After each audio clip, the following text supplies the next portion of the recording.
जय हिंद। तो समझते हैं वर्तमान समय में 72,825 शिक्षक भर्ती के रूप में चयनितों के लिए अंतिम अवसर के रूप में क्या महत्वपूर्ण सूचना हो सकती है। ऐसे में वर्तमान समय में आप देख ही रहे होंगे कि 72,825 में जो भी विसंगतियां रही हों, वर्तमान सरकार उसे दूर करने का भरसक प्रयास कर रही है। ऐसे में काफ़ी हद तक सफल भी हुई है। ऐसे में बीए टेट 2011 स्पेशली 72,825 शिक्षक भर्ती का मामला वर्तमान समय में बेसिक में चर्चा का विषय बना हुआ है। तो ऐसे में पूरा मामला समझेंगे और इसके साथ साथ एक ऑफिशियल लेटर अंतिम रूप से 72,825 शिक्षक भर्ती के संबंध में जारी हुआ है, उस पर भी हम समझेंगे। तो चलिए सबसे पहले इस शिक्षक भर्ती के संबंध में क्या पूरा मामला है उसको समझ लेते हैं। उसके बाद मैं आप लोगों के साथ ऑफिशियल लेटर के माध्यम से भी चर्चाएं करूंगा। इसके साथ साथ सबसे महत्वपूर्ण क्या 2012 विज्ञापन पर भी नियुक्ति होगी, उस पर भी विस्तृत चर्चाएं करेंगे। वह अंतिम रूप से क्या संभावनाएं बन सकती हैं उस पर भी चर्चाएं कर रहे हैं। जी हाँ, आज की सबसे लेटेस्ट और नवीनतम अपडेट ये है कि फीस वापसी की राह आसान नहीं। ऐसे में लगभग हाईकोर्ट के आर्डर के बाद सभी प्रशिक्षुओं के जो फीस वापसी का मामला है उसके संबंध में देखिए यहाँ पे कहा जा रहा है कि बेसिक शिक्षकों की 72,825 पदों पर भर्ती का विज्ञापन निकला और वह 2012 में निरस्त हो गया। जिलेवार भर्ती के लिए अभ्यर्थियों ने कई जिलों में आवेदन किए। ऐसे में आवेदन शुल्क भी हर जिले में जमा किया गया, लेकिन आज तक वापस नहीं किया गया। अब हाईकोर्ट लगातार आदेश दे रही है, इसके बावजूद भी बेसिक शिक्षा विभाग उनकी फीस वापस नहीं कर पा रहा है। विभाग के आला अफसर जिला शिक्षा प्रशिक्षण संस्थान डाइट से हिसाब मांग रहे हैं। डाइट अभी हिसाब ही नहीं दे पा रहा है। ऐसे में माना जा रहा है कि शुल्क वापसी की राह आसान नहीं होगी। इसके साथ साथ शुल्क वापसी के लिए सबसे नवीनतम जानकारियों में सभी जो 72,825 के प्रशिक्षु हैं वो हाई कोर्ट की तरफ भी रुख कर रहे हैं। ऐसे में इसके संबंध में मामला को भी समझ लेते हैं कि पूरा मामला क्या था। तो देखिए बेसिक शिक्षकों के 72,825 पदों के लिए 2012 में सपा सरकार के विज्ञापन जारी किया था, यानी सपा सरकार ने विज्ञापन जारी किया था। भर्ती के लिए जिलेवार आवेदन मांगे गए थे। ऐसे में अभ्यर्थियों ने कई जिलों में आवेदन किए थे। ऐसे अभ्यर्थी भी हैं जिन्होंने 40 से 45 जिलों में आवेदन किया था। विज्ञापन में त्रुटि होने के कारण ये भर्ती प्रक्रिया निरस्त कर दी गई। इसके बाद नए सिरे से भर्ती के लिए विज्ञापन जारी किया गया, लेकिन पहले आवेदन करने वाले अभ्यर्थियों से ली गई जो फीस वापसी थी उसके संबंध में अभी कोई विशेष प्रक्रिया प्रारंभ नहीं की गई है।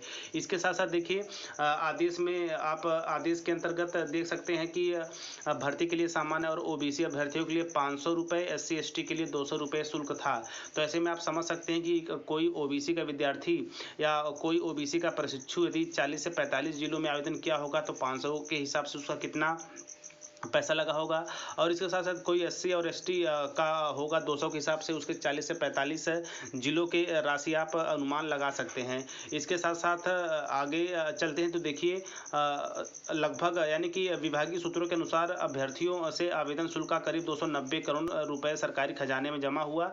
जब शुल्क वापस नहीं हुआ तो कुछ अभ्यर्थी कोर्ट गए, जिसके बाद 2018 में परिषद ने फीस वापसी के लिए आदेश जारी किए थे, लेकिन आज तक फीस वापसी नहीं है, जिसकी वजह से तमाम जो 72,825 के प्रशिक्षु हैं वो कोर्ट का भी रुख कर रहे हैं। तो ऐसे में देखिए विज्ञापन की बात करें तो देखिए यहाँ पे साफ और स्पष्ट शब्दों में कहा गया है कि विज्ञापन जो है वो जो निरस्त कर दिया गया था, यानी कि जो 2012 का विज्ञापन था उसे निरस्त कर दिया गया है। इसके साथ साथ हाईकोर्ट के आदेशानुसार आप सभी के जो फीस शुल्क लगे थे उसके आवेदन की प्रक्रिया वर्तमान में चल रही है। तो ऐसे में हाल ही में कोर्ट ने फिर वापसी के आदेश दिए हैं। इसके बाद फिर बेसिक शिक्षा परिषद ने आदेश जारी किए हैं कि सभी संबंधित डाइट में आवेदन करने फीस वापस ले सकते हैं, यानी कि आपको अपने डाइट पे जाके आवेदन करना होगा, जहां पे आधार कार्ड और डॉक्यूमेंट, फोटो वगैरह, अकाउंट नंबर, आईएफएससी कोड, जो भी आवश्यक डॉक्यूमेंट है उसको आपको अपने जिले के डाइट में जमा करना होगा। ऐसा आदेश है हाई कोर्ट का। इसके साथ साथ देखिए उधर सभी डाइट को अभी आदेश दिए गए हैं कि वे अपने जिले में अभ्यर्थियों और जमा फीस का ब्यौरा भेजें। अभी तक डाइट ये ब्यौरा नहीं दे पाए हैं, अभी फीस वापस भी नहीं हो रही है। ऐसे में आप सभी 17 अगस्त को फिर एक आदेश जारी किया गया है, इसमें फिर से डाइट को ब्यौरा भेजने के निर्देश दिए गए हैं। तो ऐसे में ऑफिशियल जो लेटर जारी किया गया था, जो जियो या आदेश जारी किया गया है, उस पर भी मैं आप लोगों को ले चलूँगा। तो ऐसे में ये रहा वर्तमान में, तो आप बिल्कुल अपने सारे डॉक्यूमेंट तैयार रखिए, क्योंकि यह अंतिम अवसर फीस वापसी का हो सकता है। और बात करेंगे विज्ञापन 2012 में, तो उस पर अब चयन प्रक्रिया आगे नहीं बढ़ाई जाएगी। चलिए देखिए यहाँ पे आप देख सकते हैं आगे 17/8/2023 का यह ऑफिस ऑफिशियल लेटर है, तो इसको भी समझ लेते हैं कि यह किस परिप्रेक्ष्य में 72,825 शिक्षक भर्ती के संबंध में जारी किया गया था। तो देखिए यहाँ पे आप देख सकते हैं कि स्मरण पत्र है ये 72,825 शुल्क वापसी दिनांक 20/8/2023 तक। जी हाँ, 20/8/2023 तक जो आवश्यक इस लेटर में चीज़ें मेंशन की गई हैं उसको हर हाल में शिक्षा विभाग को या फिर डाइट को कंप्लीट करना है। तो देखिए यहाँ पे आप देख सकते हैं विषय के अंतर्गत जो मुख्य चीज़ें हैं उसको आप समझते चलिए। देखिए विषय के अंतर्गत मेंशन किया गया है कि उत्तर प्रदेश सरकार शिक्षा परिषद द्वारा संचालित विद्यालयों में शिक्षकों के 72,825 रिक्त पदों पर बीएड योग्यताधारी एवं टीईटी उत्तीर्ण अभ्यर्थियों के चयन हेतु निर्गत शासनादेश दिनांक 5/12/2012 के क्रम में अभ्यर्थियों से ली गई धनराशि वापस किए जाने के संबंध में। तो देखिए इसके अंतर्गत स्पष्ट किया गया है कि उपर्युक्त विषयक बेसिक शिक्षा परिषद कार्यालय के पत्रांक 2186/988/2023-24 दिनांक 3 अगस्त 2023 का संदर्भ ग्रहण करने का कष्ट करें, जिसके द्वारा शासनादेश संख्या 3348/795/2021 14/10/10 दिनांक 5/12/2012 द्वारा प्रशिक्षु शिक्षकों के 72,825 रिक्त पदों पर बीएड योग्यताधारी एवं टीटी उत्तीर्ण अभ्यर्थियों हेतु ऑनलाइन आवेदन प्रक्रिया में सम्मिलित अभ्यर्थियों के आवेदन शुल्क को वापस किए जाने के संबंध में आपके जनपद हेतु आवेदन करने वाले अभ्यर्थियों का विवरण हार्ड कॉपी सॉफ्ट कॉपी में निम्न प्रारूप पर दिनांक 10/8/2023 तक उपलब्ध कराना सुनिश्चित करें, जिससे शुल्क वापसी के संबंध में अग्रतर आवश्यक कार्रवाई की जा सके। किंतु अद्यतन जनपद जौनपुर एवं अलीगढ़ से सूचना प्राप्त है, शेष जनपदों से सूचना अप्राप्त है। तो ऐसे में आप समझ सकते हैं उत्तर प्रदेश में लगभग 75 जिले हैं। तो ऐसे में अभी कुछ ही जिले अपने जो ब्यौरे हैं यानी कि अपने जिले के 72,825 शिक्षकों के जो ब्यौरे हैं उसे उपलब्ध करा पाए हैं, बाकी अन्य जो जिले हैं वो अभी उपलब्ध नहीं करा पाए हैं।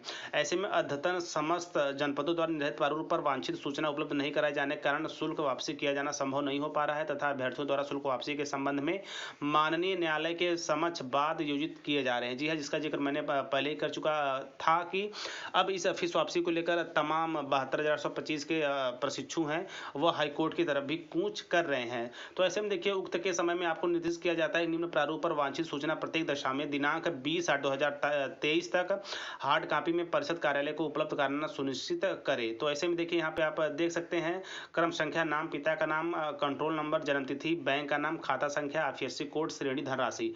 स्पेशली 72,825 कि जो प्रशिक्षु फीस वापसी के इच्छुक हैं वो अपने जिले के डाइट में इन डॉक्यूमेंट के साथ जाएं, यानी कि प्रविष्टि अंग्रेजी भाषा में भरी जाएगी। इसकी प्रविष्टि आप निकाल भी सकते हैं, जिसमें आपको क्रम संख्या के साथ साथ अपना नाम, पिताजी का नाम, कंट्रोल नंबर, इसके साथ साथ जन्मतिथि, बैंक का नाम, खाता संख्या, आईएफएससी कोड, श्रेणी, धनराशि मेंशन करना होगा। बाकी प्रारूप 2 के अंतर्गत आप देख सकते हैं उसमें आपको सामान्य, अन्य पिछड़ा वर्ग, अनुसूचित जाति, अनुसूचित जनजाति तक जो भी चीज़ें हैं उसको मेंशन करना है। इसके साथ साथ कृपया निर्धारित तथा वांछित सूचना परिषद कार्यालय को उपलब्ध कराने को सुनिश्चित करें। बाकी देखिए यहाँ पे आप देख सकते हैं प्रताप सिंह बघेल जो कि सचिव हैं उत्तर प्रदेश शिक्षा विभाग के, प्रयागराज से लेटर निर्गत किया गया था। तो वर्तमान समय में 72,825 फीस वापसी का जो मामला है वह बिल्कुल जोरों पर यानी कि युद्ध स्तर पर कार्य जारी है।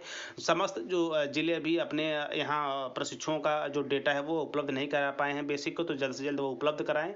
इसके साथ साथ जल्द ही 72,825 का जो अभी कमी रह गई है फीस वापसी को लेकर या अन्य जो भी प्रक्रिया है जल्दी से पूरी तरह से समाप्त किया जाएगा। यानी कि अब इस भर्ती प्रक्रिया में आगे चलकर या फिर किसी तरह की अन्य याचिकाओं को लेकर लोग हाई कोर्ट न जाएं, उसे देखते हुए उत्तर प्रदेश सरकार पूरा प्रयास कर रही है कि इस भर्ती प्रक्रिया की जो भी लंबित चीज़ें हैं उसका निराकरण किया जाए। तो आई होप ये छोटी सी जानकारी रही 72,825। ऐसे ही शिक्षा विभाग से जुड़ी नवीनतम जानकारियां, लेटेस्ट जो गजट जारी होते हैं, नोटिफिकेशन, और इसी क्रम में जो भी शिक्षा विभाग की भर्तियों हेतु नियम व कानून वर्तमान समय में लागू किए जाते हैं उसकी प्रत्येक अपडेट के लिए आप टीचर प्लानिंग पॉइंट चैनल के साथ बने रहें। इसके साथ साथ आप टेलीग्राम भी ज्वाइन करें, टीचर प्लानिंग पॉइंट सर्च करके वहां पर भी जुड़ जाए। वहां पर भी आपको बेसिक से जुड़ी सबसे नवीनतम जानकारियां सबसे पहले प्राप्त हो जाएंगी। तो मिलते हैं नेक्स्ट वीडियो नेक्स्ट इन्फॉर्मेशन के साथ, तब तक स्वस्थ, व्यस्त और मस्त रहिए। जय हिंद, वंदे मातरम।